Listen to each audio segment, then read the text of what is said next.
2025 চনৰ high school leaving certificate এক্সামিনেশ্যনৰ ফলাফল ইতিমধ্যে ঘোষণা কৰা হৈছে আৰু 63.98% পাছ পাৰ্চেণ্টেজ আমি পাইছোঁ আৰু ইয়াৰ ভিতৰত জিলা হিচাপে শিৱসাগৰ,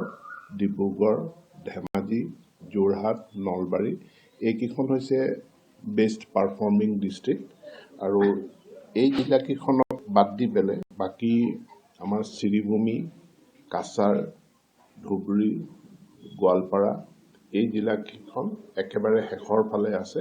অৰ্থাৎ এভাৰেজ পাছ পাৰ্চেণ্টেজতকৈ তেওঁলোকৰ ফলাফল তাৰ তলত আছে। 303গৰাকী প্ৰথম 3টা স্থান সেইকেইটা ঘোষণা কৰা হৈছে, ইতিমধ্যে আপোনালোকে সেইখিনি পাইছে আৰু মই সকলো পাছ কৰা সুখ্যাতিৰে উত্তীৰ্ণ হোৱা ছাত্ৰ ছাত্ৰীলৈ মোৰ অভিনন্দন জ্ঞাপন কৰিছোঁ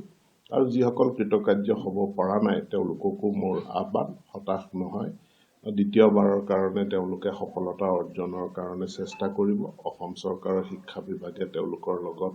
সকলো ধৰণৰ সহযোগিতা কৰিব আৰু এইবাৰ ফলাফলটোত এটা কথা আমি দেখিছোঁ যে আমাৰ পাছ পাৰ্চেণ্টেজ যোৱা বছৰ যেনেকৈ আমাৰ ভাল হৈছিল তাৰ তুলনাত আমাৰ অলপ নিম্নগামী হৈছে আৰু নিম্নগামী হোৱাৰ ক্ষেত্ৰত অসমৰ কিছুমান বিশেষ জিলা তাত আমাৰ ফলাফল বেয়া হৈছে আৰু তাৰোপৰি আমি যদি চাওঁ যে আমাৰ কাষ্ট কমিউনিটি ৱাইজ চাওঁ তেনেহ'লে আমি দেখা পাম যে আমাৰ চাহ জনজাতি অঞ্চল আৰু অনুসূচিত জাতি তেওঁলোকৰ ফলাফল এভাৰেজতকৈ কম।